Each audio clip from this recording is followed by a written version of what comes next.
Hey, welcome. This is Jelle. This is Growing Bonsai and welcome to Seedling Sunday. Or, I don't know, something else very, very popular. So I think most people who watch this channel have also seen a video by Bjorn Bjorholm, by Bjorn. And Bjorn has made this group planting from Japanese maple by taking a bunch of seedlings, planting them together and letting them grow out. And I thought, why not do that too? I already made one, which was from Japanese maple seedlings, but this one is going to be from elm seedlings. So I'm going to probably go about it a little bit different. And here, as you can tell, I'm going to wire these seedlings out this way.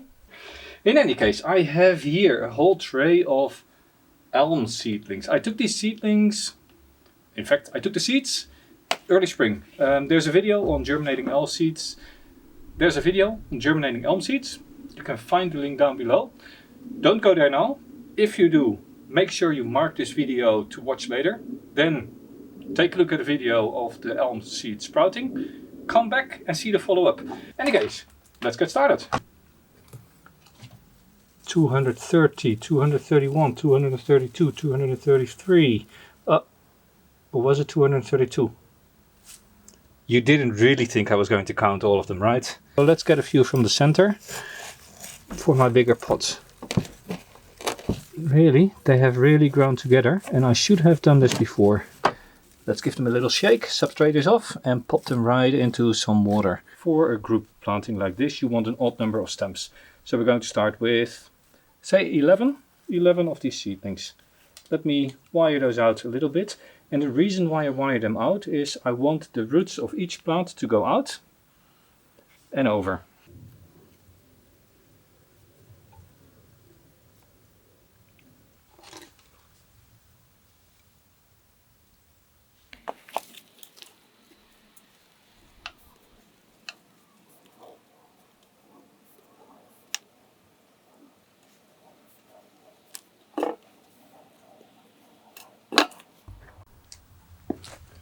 Right, now the tricky part, of course.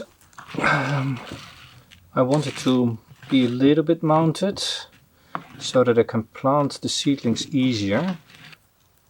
To be honest, I don't recall how I put them together the other time. I think I just put a bit of wire around them. Let's see how that works. So maybe I just bunch them first, like this, like that.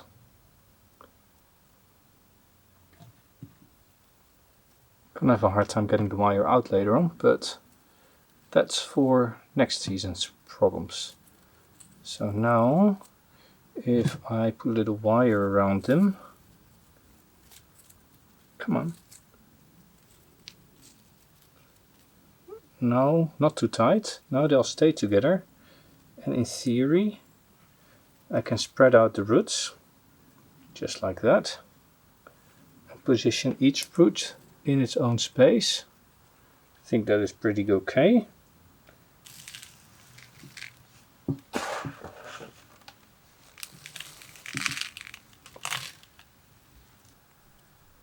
This is all seedling stage, so don't worry too much. There will be lots and lots of pruning later on. Just make sure that all branches get light. This is the tallest one. I'm going to put it in the middle. But for now, I'm just going to leave it alone like this, water it, and we'll see it again next year. So, we're in the middle of spring, and to be honest, I am a little bit surprised. No, I am not surprised that they're still alive. Xavier, I know that you were thinking this.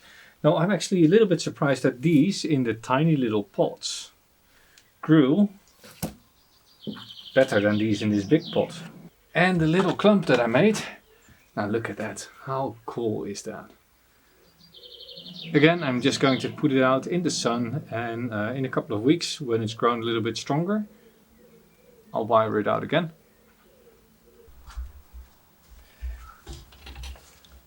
A year later, in June, the plant has grown reasonably well. The wire is really starting to be swallowed up by the branches. So let's just remove all this wire from the tree and then just leave it alone I'm just going to let this grow a little bit, and in fall I'll prune it out and do another wiring. But until then, just sunlight and a bit of fertilizer, a bit of water. How am I going to get all these wires out?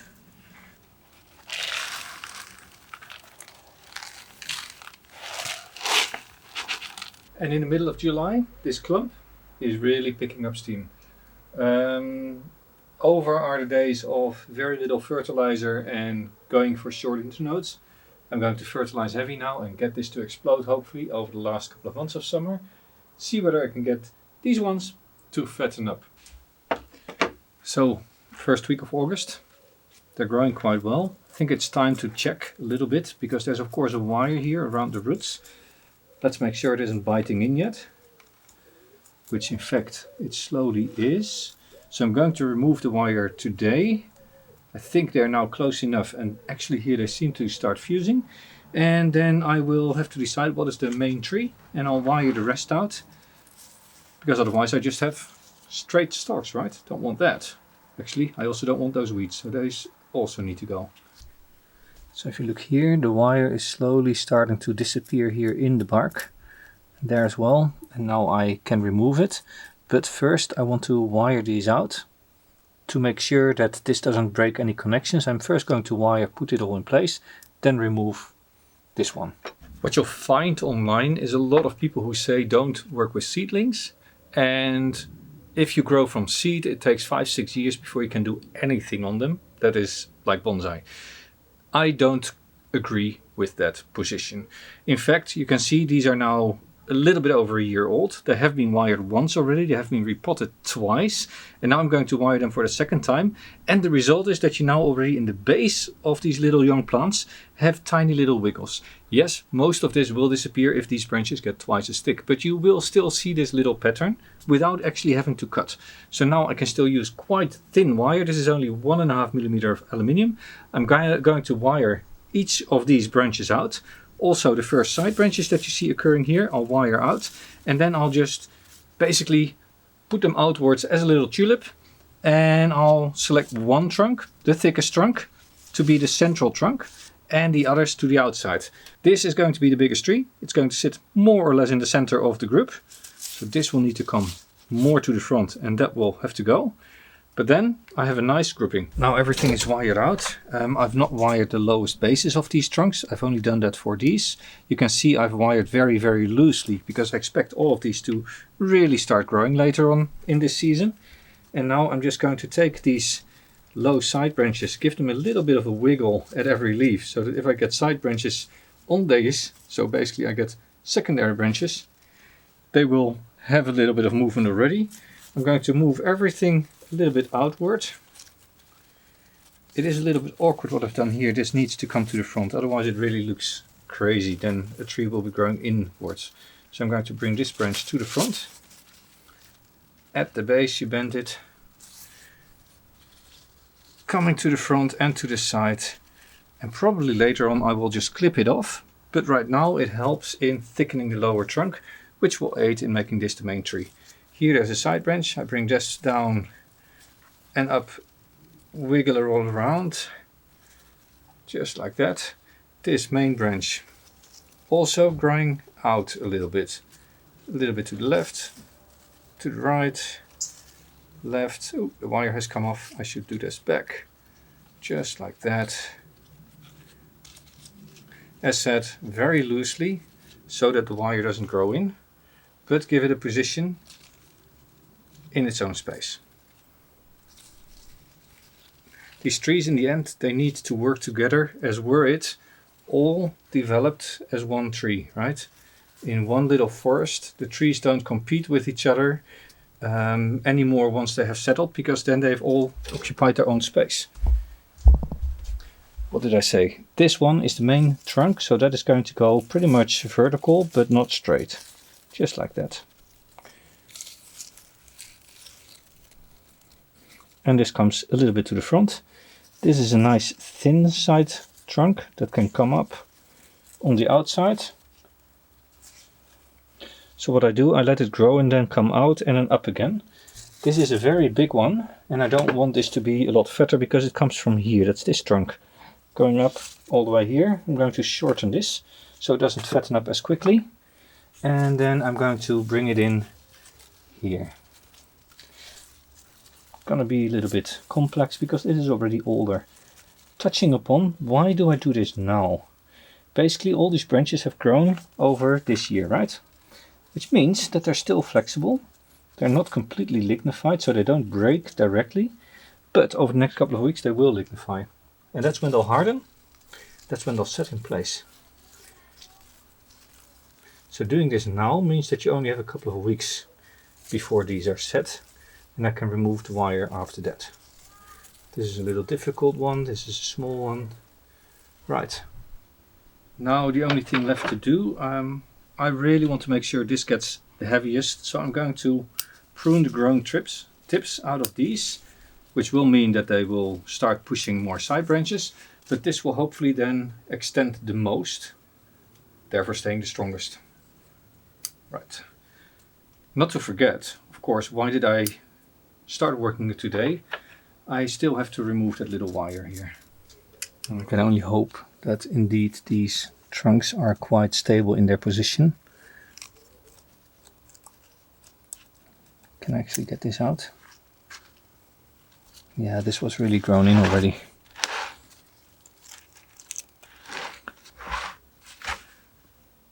All set for the season. Let's give it a handful of fertilizer and put it back in the sun. I'm covering the connection where the wire was so that maybe roots will form or it will thicken more or who knows what. End of season, December. Now we can see the tree, the structure, and we can do a little bit of pruning and maybe wiring out. But first, let's remove all this old wire. Some of these wires I have already removed. I have loosened them from the trunk because they started to slowly, slightly bite in. But now I can remove it completely. Let's look at the Nabari and yeah, let's see where we are. Slowly but surely it is getting really windy. The rain has commenced again, so I think I might have to move inside. I'm just going to do a little bit more on the tree. What I want to do, I want to make sure that the lowest of these trunks are going to be quite horizontal at the ends, so it becomes a very, very flat tree. This is going to stay quite long. I'm not going to prune it all that much. I'm going to prune the long stalks coming up here. There's a side branch here that goes out a little bit more. This I'm going to wire. This I'm going to wire. And I have to decide what I do with this side branch. What you can see here is that it actually crosses over along this trunk. If I turn it here, you can see it comes from this side of this main trunk. And then it comes around. I wired it this way, but I don't really like it. So either it has to come around this trunk and in here, that's an option. Or it has to come off, or both. Now this was the original front of the tree, but if I look at it, it looks a little bit odd. Whereas if I turn it like this, then I have a nice branch here and I have a nice branch here that welcome the tree in. So I think that these two are going to be the first two branches of the whole composition. This is still going to remain the main tree coming up, but I need to wire it a little bit further to the front. This I can shorten, this I can shorten, this I can wire a little bit to the back or shorten, and then just I have to wire all these smaller ones. Shorten, shorten. This can be right down, but also shorten.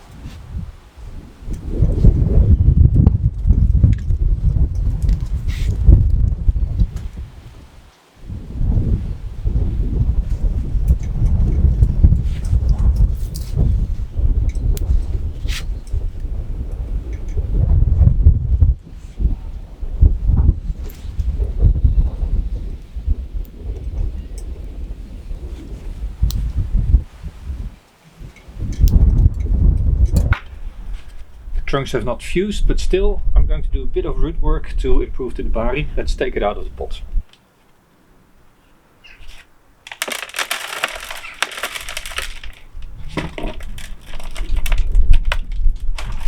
Nice and healthy roots. Let's shorten them and plant it back up. So even though it's December, the roots are still growing. It's been really exceptionally warm this winter. well, warm, relatively, right? For winter it's warm.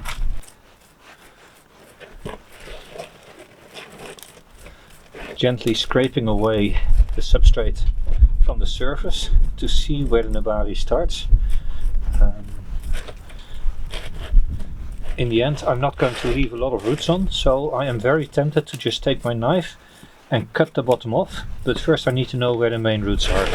Looks like this is the main root surface, and I know that I put them quite horizontal, so what I'm going to do now is a little bit radical for some.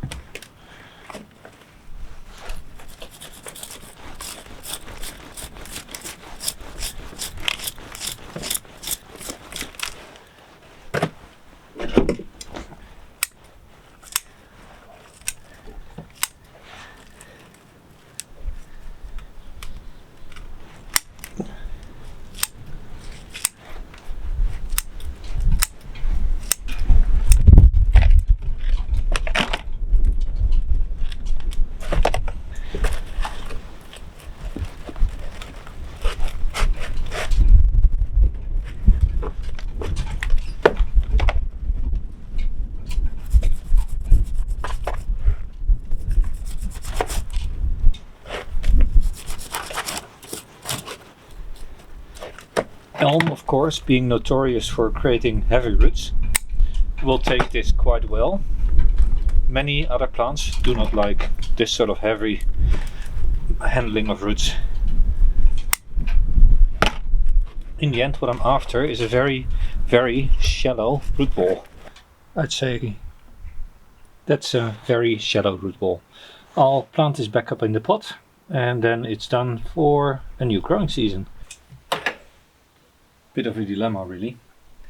These are now growing really well. I need to unwire. In fact, I am too late with unwiring. I will have some wire scars again, so keep that in mind. If you get these long shoots, look at your wire, remove it. Anyway, one of my dilemmas is how much do I want to have big cut marks in these trees, and actually I don't really. So what I'm going to do, I'm going to prune them all back. This is of course in a pot. Doesn't have to be in a pot, you can also put them in the ground and they will fatten up a lot faster. But yeah, I do want to show you that also in a pot trees can fatten up. In fact, these have fattened up so much that you see the wire biting in, and it is now early June. So what is that? 3 months of growing season? It's not much.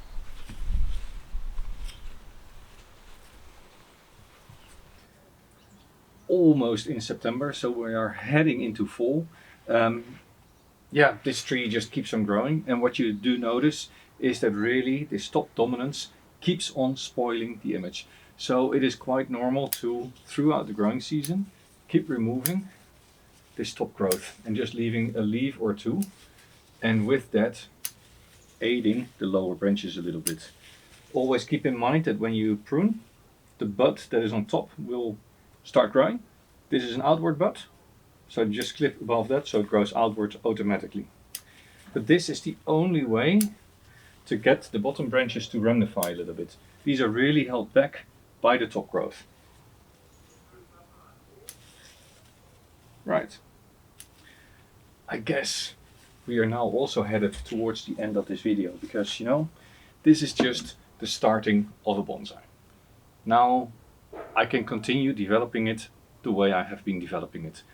I need to make sure that I wire out and pull back these lower branches, keep pruning the top, and allow the lower branches to extend as much as possible. Aiding in this is positioning it in full sun. The more sun this gets, the more the lower buds will push. And with that, I say, keep growing bonsai. This was Jelle. See you next time.